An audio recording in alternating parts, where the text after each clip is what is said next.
So this final section is about later life and reflection. So I've got a few questions to ask.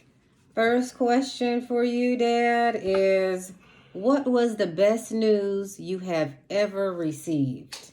What was the best news you ever received? The best news. That's a hard one. The best news. Well, I tell you what. The best news. I don't know if it's the best or not, but I say this. The last time I was overseas, which is in Iceland, I was trying to get an assignment somewhere. And they came back and said to me, well, you're going to Seymour Johnson. Okay, North Carolina. I said, okay. Packers had came up and started talking and stuff, you know. They were going to pack up all their furniture and everything, too. I'm still overseas and stuff at the time. And then I get on the phone and start making some phone calls or whatever, too, you know. The very day that they were going to pick up the furniture and all that stuff and pack it up, the assignment changed. Now we're going to Utah. Nikki got the word of that, too, and she was so mad. They don't like black people out there. So I was, and I tell you what, it was kind of shocking that they would come and do something like that too, you know, but they did. And I get on the phone again, or whatever too. So were you telling them you didn't want to go to Utah when you were getting on the phone with them? What were you telling the people? Oh, yeah. I said, you got something better than Utah and stuff, okay. You know? Mm-hmm. And they kept looking and said, I got a place to Shaw Air Force Base and someplace else, whatever, too, you know. And I said, yeah, I take Shaw. And that's how we ended up in Shaw. You know, that was crazy. It's your fault. We had three different... Did you want to go to Utah? We had 3 different assignments and ended up with Shaw. And so it was North Carolina. North Carolina. That changed to Utah. And then South Carolina. Yeah. So that was the best news you ever received. You're not going to Utah. not so much for me, but for you guys, because you didn't want to go to Utah. I did not want to go to Utah. Yeah. I never want to go to Utah. Yeah, I don't no think ma'am, no ham. No ma'am, no ham. I don't know. Nikki. Yes, the best news. You were probably correct in that. Yeah. Oh yeah. And because we did not go there, look what happened as a result. Yeah. So, Right. Yeah. And let me say this too, because when we lived in Nebraska, we was there for 5 years, locked in and stuff, you know. And I wanted to get out of Nebraska and stuff too, you know. And I said to myself, I want to go the closest I can to Georgia or the furthest away I can. End up with California. That was crazy. But the thing about it and stuff, you know, we was having so much fun in California. I mean, every weekend we was someplace. Yeah. We was going down to Dublin to visit Fred and his family, or going to Sacramento, or going other places or whatever, to Great America, you name it. We was every weekend we was going someplace. We were just living too fast. It was a good time. It was living too fast. We didn't want to leave. Yeah, oh yeah. But I guess the Lord, y'all having too much fun. I'm about to change your scenery and stuff, you know. A lot of fun. Go to South Dakota. Go to South Dakota. Yeah, go to South got us Dakota. back with that one. Mm-hmm. Yep, South Dakota. Good old Ellsworth. Oh yeah. 98-90 Pringle. Yeah. Yeah. And I remember your mother told me she was out there cutting grass and Mercedes got a piece of wire or something. I had a nail in my leg. Nail. Yeah. Oh yeah. It shot out. Yeah. Yes. I had to go remember to the doctor. Somebody. I remember tetanus getting a tetanus shot. I remember It that. was a long nail. Okay, I was a little girl. Yeah, I'm thinking it was a long nail. Yeah. Right in my leg. Yeah. I remember that. Oh yeah. I was actually telling Reggie about that today. Really? Yes. Oh, yeah. Why? Yeah. Because we were in the car talking. We probably talked for about an hour and a half on the way here. We were just talking about everything and nothing, you know. Mm-hmm. Because he was driving to North Carolina and I was on my way here, and we were talking about Aunt Betty Sue, and she had somebody was mowing the lawn and a piece of glass or something got stuck in her leg. Yes, like long time ago. And then that's when I talked about, you know, told him that had happened, you know, with the nail that happened to you when you were a little Oh, wow. girl. Yeah. Wow. Yeah, I remember that. Oh yeah. All right. Oh yeah. So, next question. What advice do you have for your children and grandchildren about being a parent? What advice do you have for your children and grandchildren about being a parent? Well, we'll start with the grands and then we'll come to the kids. First of all, children, not you guys, you're not there yet. For the grands, listen to your mama, listen to your daddy, and whatever they got to tell you and stuff, you know. And it's okay to question or whatever too, but at the same time too, know this, that they had a last and the final word. When the conversation stops, that's the end of the conversation. And the more ifs, ands, and buts, that's when it stops right there. All right? Parents don't know everything. It's still a learning curve and stuff, you know, so they still learning too. They're learning about you. Your kids are learning about you and all of that too. But know this, that parents might not know everything, but indeed they probably know more than their grandkids and stuff too. But in this new generation or whatever too, kids might be smarter, but they not that smart and stuff too, you know. They don't know essential things or whatever too. So they got the book smart, they got the computer savvy and all of that stuff. But that's not the world, just because they know all those things. And, well, what's a mouse? Okay, well, you stick around long enough, you probably figure it out. But, you know, they already leaps and bounds ahead of you as a parent or whatever, too, because it's a different generation. It's a different style of learning or whatever, too. So, you know, I applaud that, too. But basic things don't change. They don't change. So listen to your parents. And for children, whatever, too, you know, same kind of advice and stuff, too, you know. You think you know everything, and you don't. Because you're not the smartest pencil in the bunch, okay? There's some mothers out there, too, that got more sense than you got, and they got more smarts or whatever, too. But it's not how smart a person is that you use your intelligence that the Lord gave you and stuff, too, you know. And you can't find everything in the book. And some things come from practicality and stuff. You know, I would tell you guys, don't touch that stove. I turn my back, you gonna touch the stove? Okay. You heard me, but you wasn't listening. That thing would burn you. But guess what? Sometimes experience is a better teacher than you telling them not to do something. That is so true. But at the same time, too, your parents trying to give you a roadmap the way you should go to avoid some of the pitfalls that they might have incurred, okay? We're not trying to rule your life in no aspect of the word or whatever, too, but we're just trying to get you to avoid some pitfalls, because believe me, there are some pitfalls. And everything that look green ain't as green. The closer you get to that fence or whatever, too, you know. Well, maybe they put some manure on it and make it look greener, you know. I don't know. But don't be privy and don't fall for the first thing that you see in life or whatever, too, because if one thing come at you, then guess what? Something else coming too. Mm-hmm. If there's a right, there must be a wrong. Huh? Mm-hmm. Huh?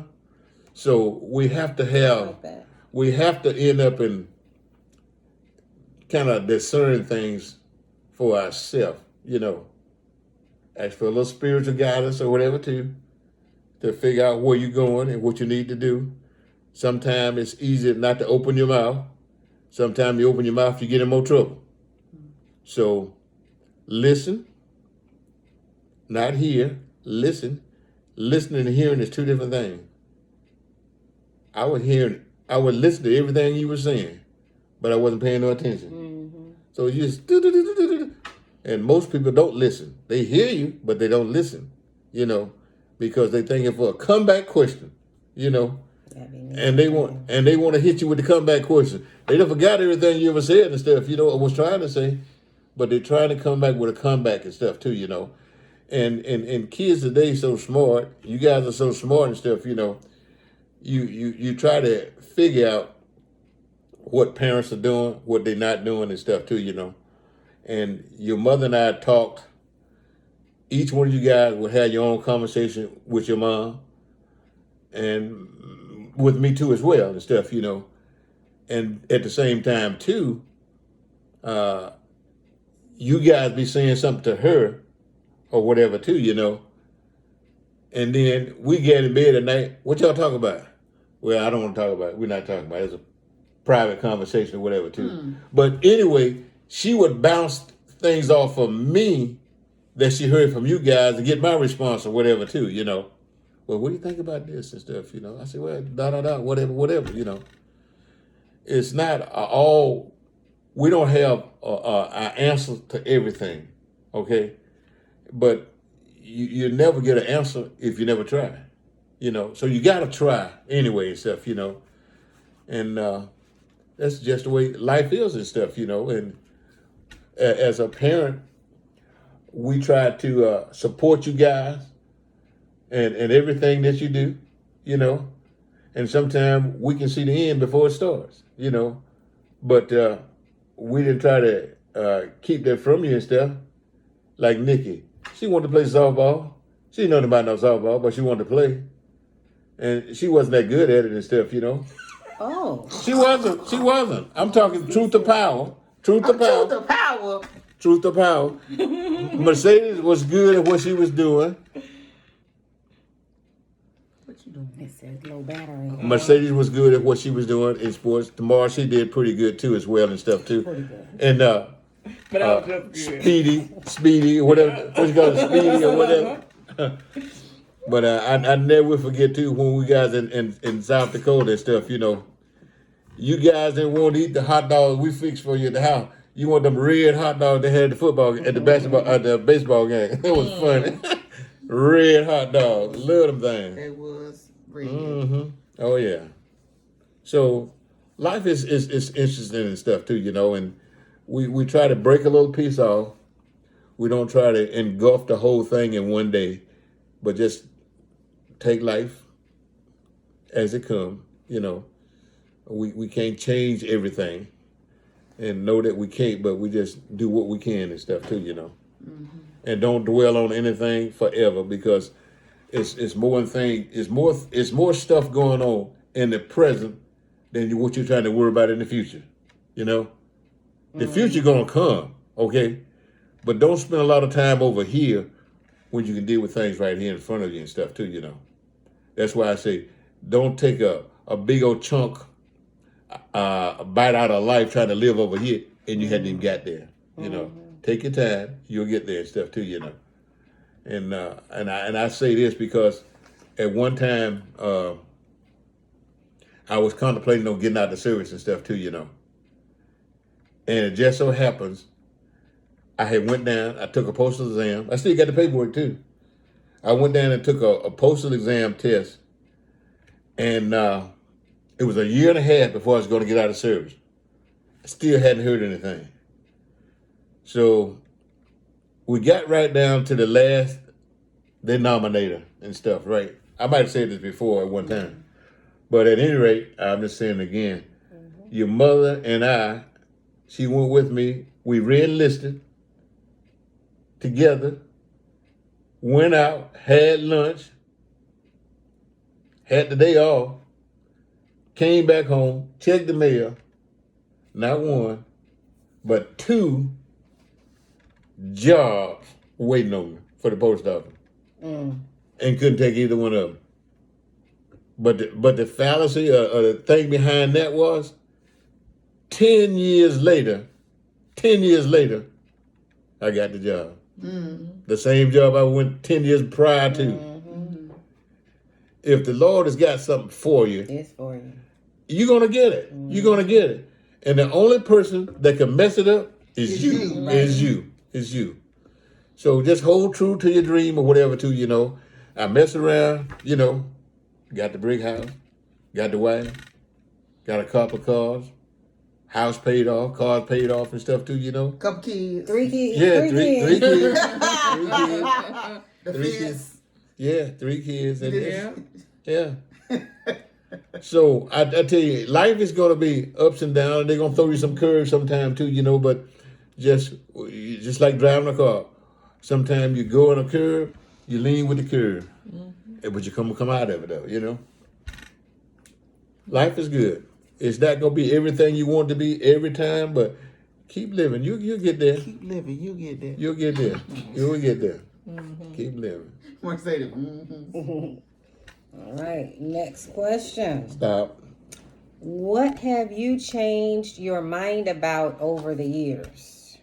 What have you changed your mind about over the years? It's tough. Well, the first thing I changed my mind about was staying in the service or getting out. And about halfway through my career, I decided I'm going to stay in and stuff, you know. And I did. And thus far, it's been profitable. It's been a blessed time or whatever, too, you know. And I cannot complain and stuff, you know. Worked a lot of hard hours or whatever, too. Like I told you one time before, tomorrow, you know, in that scripture, work while it's still daylight. Nighttime come and can't nobody work. And the analogy of that scripture is that, guess what? If you're young, you can work a long time.